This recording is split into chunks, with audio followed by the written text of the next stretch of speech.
Hello students, कैसे हैं आप सब।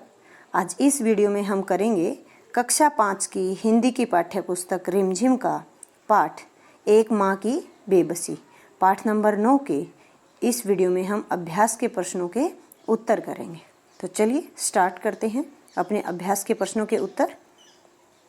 पहला प्रश्न है कि यह बच्चा कवि के पड़ोस में रहता था। हमने पहली ही लाइन में पढ़ी थी कि कवि जिस रतन नाम के बालक की बात कर रहा है वो उसके पड़ोस में ही रहता था और वो हर रोज़ उनके साथ खेलने के लिए भी आता था। फिर भी कविता अदृश्य पड़ोस से शुरू होती है, लेकिन हमने पहली लाइन में ही पढ़ा कि कवि ने लिखा है अदृश्य पड़ोस से वह आता था, है ना। तो ये कह रहा है कि इसके कई अर्थ हो सकते हैं, अदृश्य पड़ोस के कई अर्थ हो सकते हैं। जैसे दो अर्थ ये यहाँ पर दे रहा है।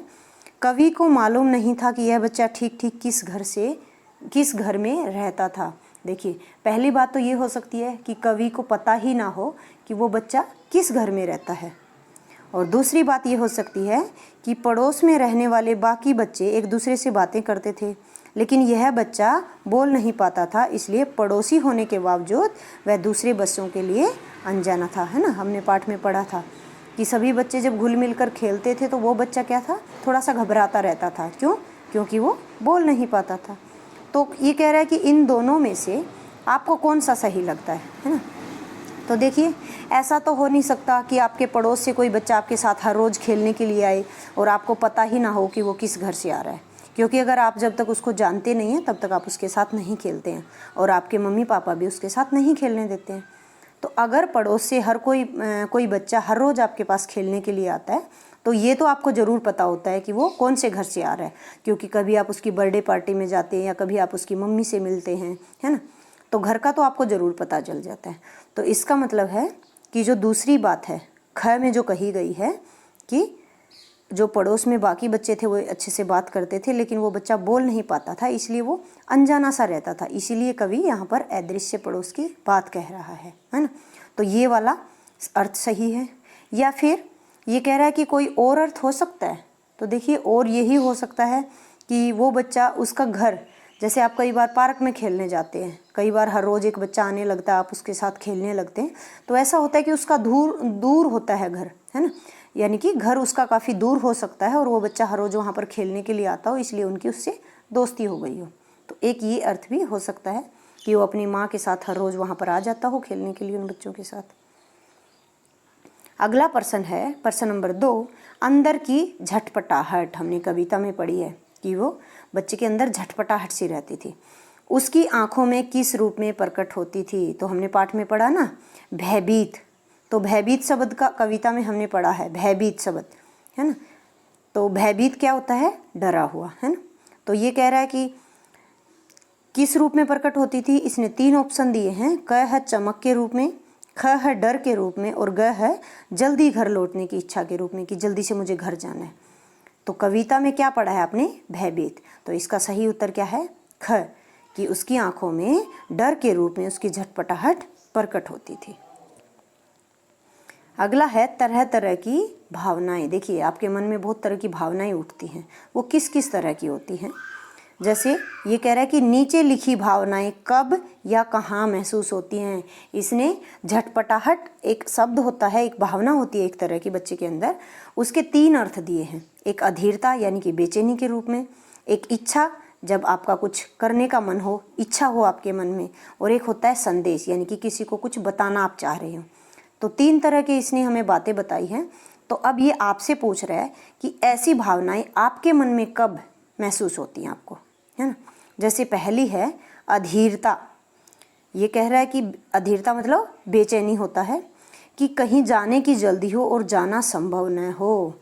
जैसे स्कूल की छुट्टी होने में अभी काफ़ी देर हो, पर घर पर कोई ऐसा मेहमान आने वाला हो जिसे तुम बहुत पसंद करते हो।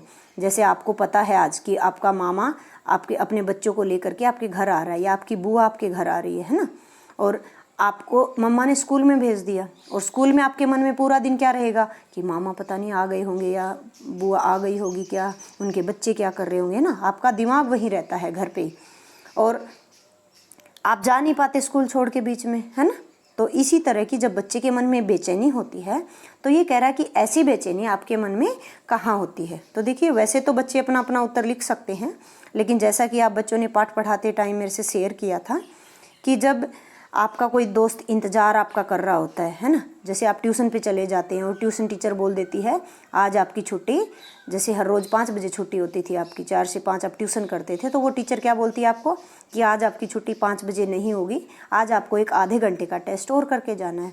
लेकिन आपने अपने दोस्त को बोला था कि मैं 5 बजे ट्यूशन से आ जाऊँगा और फिर हम खेल खेलेंगे, है ना। तो ऐसे में भी आपके मन में क्या रहती है, एक बेचैनी सी बनी रहती है, ठीक है। या आप कोई अपना उदाहरण भी अपना लिख सकते हैं यहाँ पर, कोई दिक्कत नहीं है। दूसरा होता है इच्छा के रूप में। जैसे देखिए किसी चीज़ को पाने की इच्छा हो परंतु वह न मिल सकती हो, जैसे भूख लगी हो पर खाना तैयार न हो। जैसे आप स्कूल से आए, आपको बहुत ज़ोर से भूख लगी हो और मम्मी ने अभी खाना बनाया ही ना हो, मम्मी बाज़ार चली गई थी और लेट हो गई और मम्मी अभी कहती है कि बच्चे खाना भी बना दूंगी मैं, है ना। तो ऐसे मन में क्या होती है, एक इच्छा सी हो जाती है कि अभी मुझे खाना मिले, अभी मुझे खाना मिले, है ना। तो ऐसी इच्छा आपके मन में कब आपको महसूस होती है, तो आप यहाँ पर अपना उत्तर लिख सकते हैं। जैसा मैं आपको यहाँ पर बता रही हूँ कि किस तरह से होती है। जैसे आप बाज़ार में जाते हो अपनी मम्मी के साथ, तो आपको कोई खिलौना पसंद आ जाता, आप देखते हो दुकान पर कोई बहुत सारे खिलौने लगे हुए हैं और आपका मन होता है कि ये खिलौना तो मुझे चाहिए, है ना। लेकिन आपकी मम्मी मना कर देती है कि नहीं बच्चे, अभी आपको मैं ये खिलौना नहीं दिलवा सकती। तो तब भी आपके मन में इसी तरह की इच्छा उत्पन्न होती है ना। आगे है संदेश के रूप में, यानी कि सूचना के रूप में। जैसे देखिए हम कोई संदेश देना चाह रहे हो पर दूसरे समझ न पा रहे हो। जब आप किसी को कुछ समझाना चाह रहे हो, कुछ बताना चाह रहे हो, लेकिन सामने वाला आपकी बात को अनदेखा कर देता है ना, वो ध्यान नहीं देता है। जैसे मान लिया आपकी घंटी बज गई है ना, लास्ट पीरियड था आपका, स्कूल की छुट्टी होने वाली थी, आपकी घंटी बज गई, छुट्टी हो गई, लेकिन टीचर क्या करता है, पढ़ाना बंद ही नहीं करता। उसने घंटी सुनी नहीं और वो पढ़ाता रहता है और आप बच्चों के मन में क्या रहता है, सभी बच्चे चले गए होंगे, है ना, मेरी कहीं बस ना निकल जाए। तो इस तरह आप टीचर को बोलना तो चाहते हो लेकिन टीचर आपको चुप करवा देता है ना। तो ऐसी सिचुएशन आपके घर में भी कभी ना कभी होती होगी और आपके साथ ज़रूर ऐसा कुछ हुआ होगा, तो आप यहाँ पर लिख सकते हैं। जैसा देखिए आप ऐसे भी लिख सकते हैं कि जैसे आप मम्मी को, मान लिया आपके छोटे भाई और आप झगड़ा करने लगे, तो आपके छोटे भाई ने ना आपकी शिकायत लगा दी और मम्मी ने सोचा कि बड़े भाई ने छोटे भाई को पिटाई कर दी। तो मम्मी आपकी बात नहीं सुनती है, मम्मी आपको डांट पे डांट लगाती जाती है ना, और वो ये सोचती है कि छोटे भाई की गलती नहीं है और ये बड़ा है इसलिए इसने इसको पिटाई क्यों की।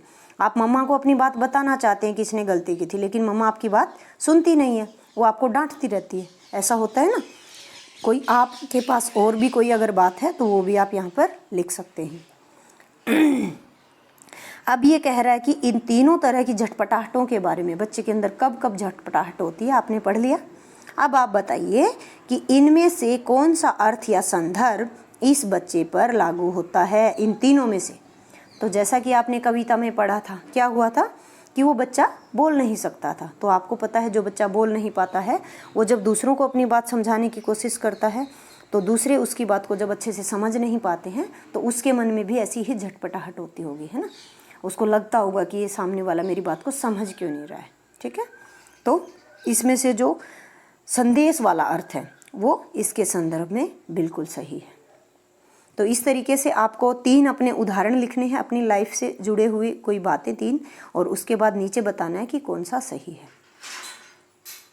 अगला हमारा ये बता रहा है घबराहट। जैसे बच्चे के मन में बहुत सारी घबराहट पैदा हो जाती है ना। जैसे हमें जब किसी बात की आशंका हो, है ना, आशंका यानी कि किसी बात पर आपको पूरा पूरा यकीन नहीं होता, इधर उधर डोलता रहता है आपका मन, है ना, तो घबराहट महसूस होती है। जैसे अंधेरा होने वाला हो और हम घर से काफ़ी दूर हों या अकेले हों। मान लिया आप अपने दोस्त के साथ कहीं बाहर गए थे, उसके घर गए थे और आपकी मम्मी ने बोला था कि टाइम से घर आ जाना अंधेरा होने से पहले, लेकिन उसका घर काफ़ी दूर है और आपको खेल खेल में पता ही नहीं चला, है ना। और जब आपने देखा कि अब तो अंधेरा होने वाला है बिल्कुल, है ना, और थोड़ा थोड़ा अंधेरा हो भी गया है और आपका घर तो उसके घर से काफ़ी दूर है, तो आपके मन में क्या होता है, घबराहट होती है कि कहीं रास्ते में मुझे कोई कुत्ता तो नहीं काट लेगा, मुझे डर तो नहीं लगेगा, है ना, या मेरी मम्मी गुस्सा तो नहीं करेगी।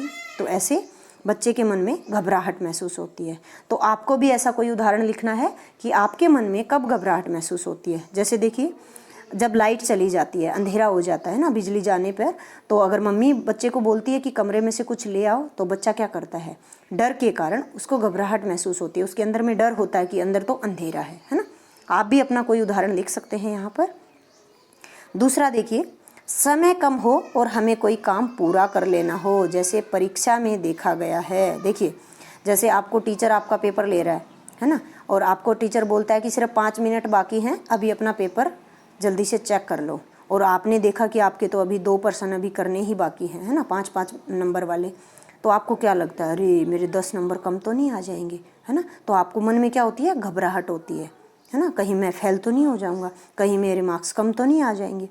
तो ऐसे ही और कभी आपके मन में कभी घबराहट हुई हो तो देखिए, ऐसे जल्दीबाजी का उदाहरण आप दे सकते हैं। जैसे मान लिया आप स्कूल में जा रहे हैं और रास्ते में बहुत बड़ा जाम लग गया, और आपको पता है आज आपकी पेपर है आपका स्कूल में, है ना। तो आपको पता है पेपर टाइम से शुरू हो जाएगा, और टीचर भी जाती है आपको डांट लगाएगी कि आप लेट क्यों नहीं आए, है ना। तो जब जाम लग जाता है तब आपके मन में ऐसी ही घबराहट महसूस होती है कि मैं जल्दी क्यों नहीं पहुंच पा रहा हूँ। तीसरा इसने उदाहरण दिया है कि यह डर हो कि दूसरे के मन में क्या चल रहा है। जब सामने वाले के मन की बात आप पता नहीं चल पाती है आपको कि क्या चल रहा है, जैसे आपके मम्मी है, आपके पापा हैं, कई बार ऐसी बात हो जाती है आप उनके मन की बात नहीं पता चल पाती कि मम्मी गुस्से में है या प्यार से बोल रही है। तो ऐसे में भी आपको मन में घबराहट होती है। जैसे देखिए, मान लिया कांच का गिलास टूट गया, है ना, और पापा को पता चल गया कि आपने कांच का गिलास तोड़ा है, तो आपके मन में क्या होगा, पता नहीं अब पापा मुझे गुस्सा करेंगे या क्या करेंगे, हैं, डांटेंगे या नहीं डांटेंगे। तो देखिए, ऐसा उदाहरण आप और भी लिख सकते हैं कि जैसा मान लिया आपके भाई के साथ आपका झगड़ा हो गया, है ना, और छोटा भाई था, और उसने आते ही जैसे ही पापा ऑफिस से आए उसने पापा को शिकायत लगा दी, और आप दूसरे कमरे में बैठे हुए थे। फिर पापा ने बोला जाओ अपने भाई को बुला के लाओ, और जब वो आपको बुलाने के लिए आता है वो आपको बोलता है कि पापा आपको बुला रहे हैं, तो क्या होता है, आपके मन में ऐसी ही घबराहट होती है, पता नहीं पापा मुझे गुस्सा तो नहीं करेंगे, पता नहीं पापा मुझे क्या बोलेंगे, है ना। आपको पता नहीं चलता कि पापा के मन में क्या चल रहा है, गुस्से में है वो या उनका मूड ठीक है। ठीक है, तो आप इस तरीके से अपने तीनों उदाहरण भी आप दे सकते हैं। ठीक है, आगे देखिए, अगला हमारा प्रश्न है कि जो बच्चा बोल नहीं सकता वह किस किस बात की आशंका से घबराहट महसूस कर सकता है। अब आपको अंदाज़ा लगाना है कि जो बच्चा नहीं बोल पाता है वो किस किस बात की उसके मन में घबराहट होती है। तो देखिए, जो बच्चा नहीं बोल पाता, आपको पता है कि वो किस चीज़ से घबराएगा। एक तो वो इस चीज़ से घबरा सकता है कि दूसरों को अपनी बात कैसे समझाए। जैसे मान लिया खेल रहे हैं, जो बच्चा बोल सकता है वो तो जल्दी से बोल के कुछ भी बता सकता है, लेकिन जो बोल नहीं सकता उसको ये रहता है कि मेरी बात दूसरों को मैं कैसे समझाऊँ। या फिर क्या होता है कि वो जब अपने तरीके से समझाने की कोशिश करता है, कोई इशारा करता है, तो ज़रूरी नहीं है कि सामने वाला उसकी बात को समझ जाए। तो इस बात से भी वो घबरा जाता है कि सामने वाला मेरी बात क्यों नहीं समझ रहा, इस तरीके से इसको समझ में क्यों नहीं आ रहा, है ना। या फिर देखिए, वो उसके मन में ये भी हो सकता है कि ये सभी बच्चे बोल सकते हैं, मैं बोल क्यों नहीं सकता, है ना, मेरे को भगवान ने ऐसी जुबान क्यों नहीं दी। तो इस तरीके से भी वो घबरा सकता है। हमारा अगला प्रश्न है, थोड़ा घबराते भी थे मुझसे क्योंकि समझ नहीं पाते थे उसकी घबराहटों को। ये कविता में हमने एक लाइन पढ़ी थी, है ना, कविता की पंक्ति दी हुई है यूँ क्यों। अब ये आपसे प्रश्न पूछ रहा है कि रतन क्या सोचकर घबराता होगा। तो आपको क्या लगता है कि जो रतन नाम का लड़का था जो बोल नहीं पाता था, वह क्या सोचकर घबराता होगा। तो देखिए, आपको पता ही है कि रतन बोल नहीं सकता था, तो जब वो अपनी बात इशारों से दूसरे बच्चों को समझाता था तो अच्छे से अगर नहीं समझ पाते होंगे तो क्या होता होगा, रतन घबरा जाता होगा।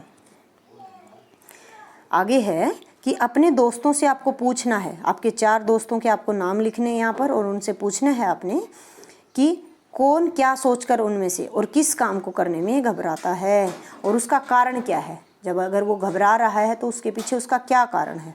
तो देखिए, सबसे पहले में आपको दोस्त या सहेली का नाम लिखना है ना। जो लड़की होती है उसकी जो होती है दोस्त, उसको बोलते हैं सहेली या सखी, और लड़का होता है उसको बोलते हैं दोस्त। ठीक है, तो 4 दोस्तों का नाम लिखना है, वो किस बात से घबराते हैं।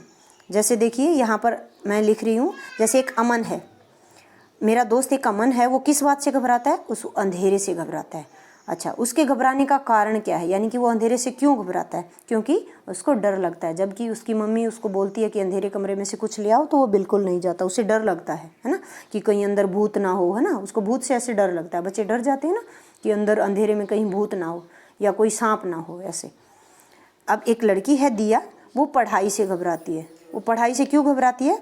क्योंकि वो सोचती है कि अध्यापक उसको डांट लगाएगा, अगर उसको कुछ वो बता नहीं पाएगी, वो प्रश्न का उत्तर नहीं दे पाएगी, तो वो अध्यापक की डांट से डरती है। अगला लड़का है जतिन। जतिन किस चीज़ से घबराता है? वो खेलने से घबराता है। क्यों घबराता है? क्योंकि जतिन इतना भारी भरकम हो गया है, उसके शरीर का वजन बहुत ज़्यादा है, और उसको लगता है कि अगर वो बाकी बच्चों के साथ खेलेगा, दौड़ लगाएगा या क्रिकेट खेलेगा, तो अगर वो गिर गया तो उसको चोट लग जाएगी, है ना। तो वो इसीलिए चोट लगने से घबराता है। अगला लड़का है राम। राम किस चीज़ से घबराता है? पेपर से घबराता है। जैसे आपके स्कूल में पेपर होते हैं तो राम घबरा जाता है जब पेपर का टाइम आता है। क्यों? उसको ये डर रहता है कि उसको सारे प्रश्नों के उत्तर याद नहीं है, कहीं वो फेल ना हो जाए, फिर कहीं उसकी मम्मी घर में आके उसको डांट ना लगा दे, तो वो इस चीज़ से घबरा जाता है। तो आप भी अपने दोस्तों के नाम यहाँ पर लिख सकते हैं, ठीक है, और वो किस किस चीज़ से घबराते हैं ये भी आप लिख सकते हैं। आज की वीडियो में बस इतना ही। अगली वीडियो में हम बाकी के प्रश्नों के उत्तर करेंगे।